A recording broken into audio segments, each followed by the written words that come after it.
I'm super honored to be making teas for Airstream because I feel like camping for me growing up, I got all my dad's attention I ever wanted. My mom was making pancakes, my dad was barbecuing. We would sit around the fire at night and we would, drink tea or hot cocoa and make s'mores, and we would actually get to know each other. And my little twin brothers would be running around, and my dad would tell us all the stories of his days as a firefighter with the U.S. Forest Service. And we missed him almost every summer because he was always on a fire.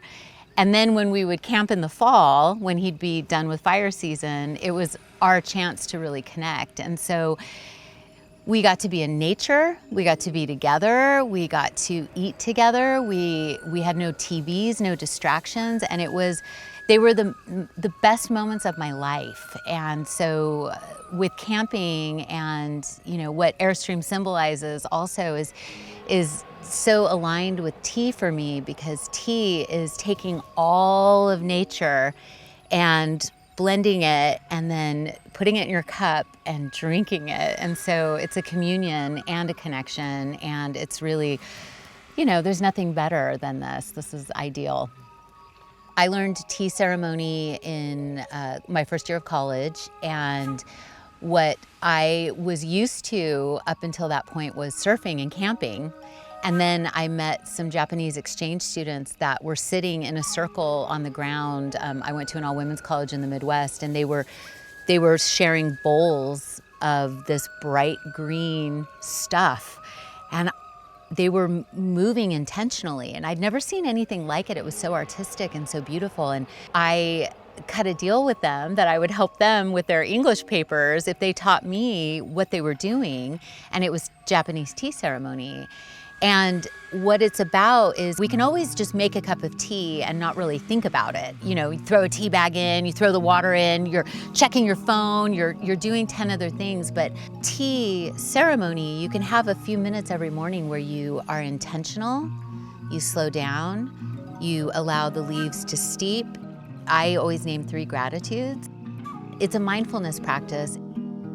Tea ceremony, you can have a few minutes every morning where you are intentional, you slow down, you allow the leaves to steep. I always name 3 gratitudes, and gratitude and slowing down. It's a mindfulness practice, and we have to slow down. The world is getting faster and faster. It's not going to slow down for us. We have to put our stake in the sand, and we have to slow the world down around us. For me, it's tea ceremony. I always say, coffee gives you courage, and it'll help you go build a wall or punch through a wall or set up camp or something. But tea actually is for the soul, and it's actually a moment in time where you can sit and appreciate everything that's around you in nature. And so camping and tea are perfect for each other. And all the ancient, travelers always, they'd build a fire and they would make tea in a metal teapot like this on the campfire. If it was a Himalayan trail or the spice trails, they all made tea. Morocco, they all make tea in a campfire.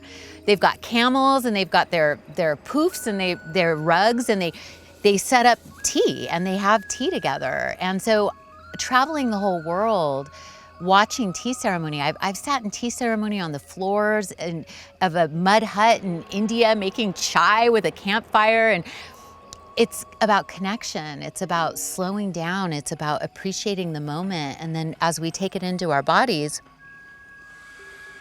we're bringing the mindfulness, all the mind swirls sort of center and sort of land. And it gets you in the heart space. And it's really a powerful, simple, accessible little ceremony you can do in a campsite.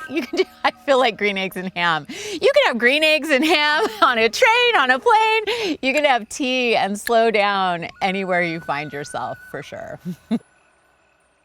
With the Airstream blends, I wanted to embody the spirit of adventure, and I wanted them to also be nostalgic and to feel like something everybody could relate to. So So I created the Airstream blends with mindfulness in mind, but also thinking about the spirit of camping, the spirit of going out into nature.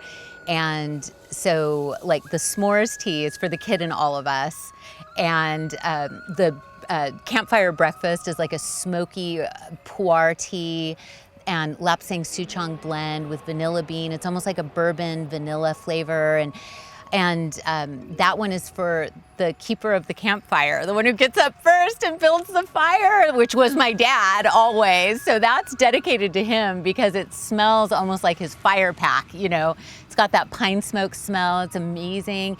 And then with the Fireside Chai, I mean, that I just wanted something that would feel warming and cozy, and you're cuddled in by the fireside and you're in your, you know, your snugglies and you're roasting marshmallows. And the way I source everything is I look for small farmers all over the world, farmers in Sri Lanka that are the first biodynamic regenerative farmers for tea in the world. I look for direct trade relationships so that we can cut out the middlemen in all of our sourcing, and we can pay directly what the farmers need to not only survive, but to thrive. So we're focused on fair trade principles. We help with schools, we help with healthcare, maternity leave, childcare. Every single ingredient is handpicked for sustainability as well as human-to-human contact.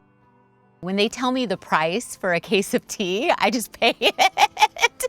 I just am like, I got you. Like, there's no negotiating happening, but everyone wins. And so I just figure the best ingredients come from the best farms, the best artisans, the best craftsmen of the plant, the leaf. And so the soil is fully loved and sustained through organic. There's no chemicals in any of it. It's just, you know, I say organic is so progressive, it's regressive.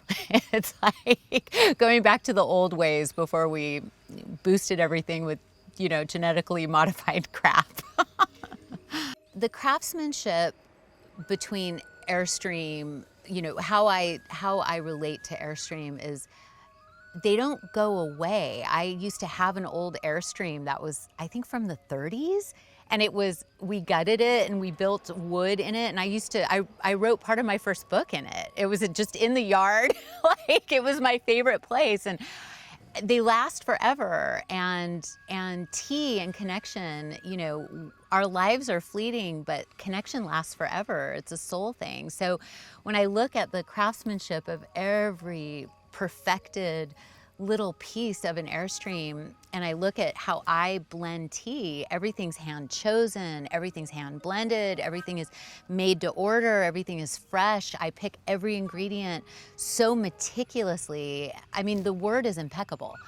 So I focus on impeccability, and when I think of Airstream, I think of the fact that they're gonna outlast us.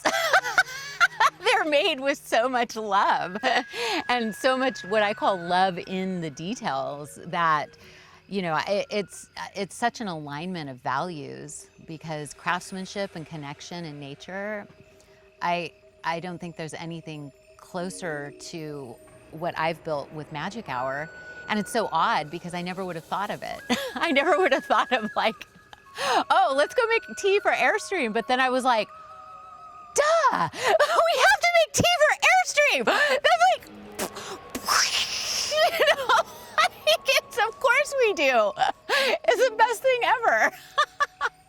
You know, I air freight my vanilla beans that are in the Campfire Breakfast from Madagascar. And my CFO is like, what are you doing? And it's like, I want them perfect, I want them fresh, and I want them, you know what I mean? I want them straight from the orchid farmers. Like, there's certain things you do, you just don't cut corners on. And once people taste it, they can't untaste it. Once people experience the quality of an Airstream, or even just sit in one or look at one from a distance, they can feel it. It's obvious. There's a lot of love in it.